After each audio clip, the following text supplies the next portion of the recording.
Samahan niyo ako kung saan ang feeling mayaman ay nakapunta ng Boracay noong June 25, 2024. Kasama lang naman ang aking buong pamilya. O diba mga mi, siniswerte nga naman. Syempre sa kagaya namin ng mga first timer, mga nagtanong-tanong din kami. At ayun nga, ang unang-una naming payo sa amin kailangan 2 hours before flight kailangan nasa airport ka na. At sa paunang gastos nga sumakay kami ng Grab papuntang airport sa halagang 317 pesos. Hindi man nga ito ang first time ko na nakapunta sa airport mga mi, pero iba pala ang feeling na pupunta ka dito dahil ikaw na ang sasakay ng eroplano. At ang nakakatuwa, hindi lang ako kundi kasama ang aking anak at si Habi. Syempre mga mi, para sa akin dream come true na to. At sa mga magtatanong nga kung magkano ang nagastos ko para sa 2 adult at 3 kiddos para sa airfare na back and forth is 38,000 plus. Pero dahil nga bigla ang desisyon at ganap lang sa aming buhay yan, sakto naman na magbe-birthday kasi ang pangalawa kong anak, kaya naman nakapag-desisyon kami na malapit sa date, kaya din medyo mahal ang aming airfare. Pero sabi nila kapag ka malayo sa target date talagang makakamura ka. At dito 2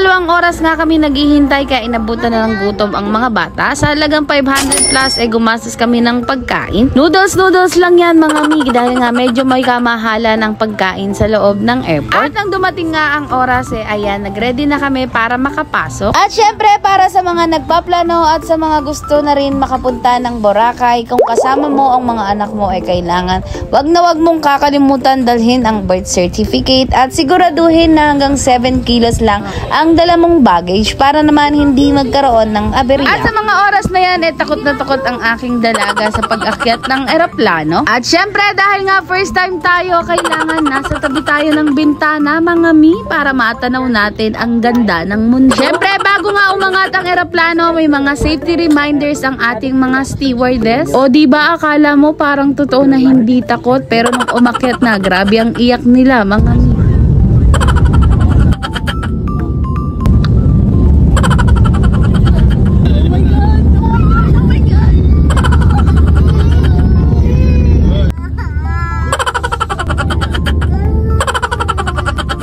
O diba ang ganda, sa mga oras na yan talaga namang finil ko ang moment mga mi. Grabe nga ang tuwa ko nung nakita ko na ang mga ulap. Promise, sa sobrang kilig nga talaga napahawak pa ako kay Habibi. After 45 minutes nga nakalapag na sa Katiklan, Boracay. At sa pagbaba nga namin ng eroplano ay may naghahantay sa amin na minibus kung saan dito kami dadalhin sa Boracay Airport. At dahil nga nakakuha na rin kami ng package para naman hassle free, kaya naman may naghihintay na sa aming van. At nabil nga namin yan ng 1,000 pesos per head. Bali itong van na to ang maghahatid din sa amin pabalik kapag pauwi na rin kami. At matapos nga ng 10 to 15 minutes nakarating na nga rin kami dito sa port. Akala ko nga nung una paglapag namin dito dito na ang beach. Yun pala may sasakyan pa rin kami. At dito nga isa-isa ko na ang pinaglalagay ang aming sticker. At dahil nga package ang nakuha namin, hindi na namin kailangan pumila para sa pagbabayad ng environmental fee na 150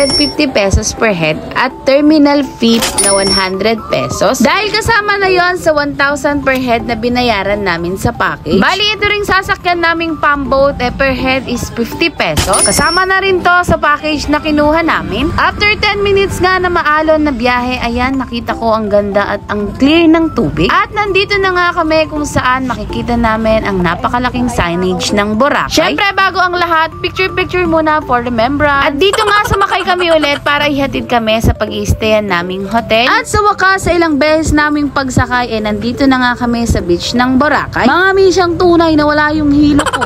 Bali nandito nga kami sa Station 3 kung saan nandito ang Mandarin White Sand Hotel na tutuluyan namin ng 3 days and 2 nights. At sa pag-abil nga dito gumastos lang naman kami ng 6,500 per night. Bali 13,000 plus para sa 2 gabi. Nakakatuwa nga dahil may pa-welcome drink sila at pa-welcome towel. At ang pinakamaganda front beach siya mga mi at may kasama na ring swimming pool. At hindi na namin pinatagal kaya sinimulan na naming maglakad-lakad. At hinayaan na rin namin mag-enjoy ang mga bata dahil para sa nila tong ganap na ito. At matapos nga namin mag-video eto, kumain muna kami. Syempre dahil TBDT, para umabot ang budget namin kumain kami sa Andox. At sa halagang 500 pesos nabusog na rin kami. At habang iniintay nga namin ang oras ng aming land tour ayan, hinayaan ko muna na mag-enjoy ang mga bata sa beach. At dito nga nag-request sila na bumili ako ng laruang pangdagat sa halagang 250 pesos.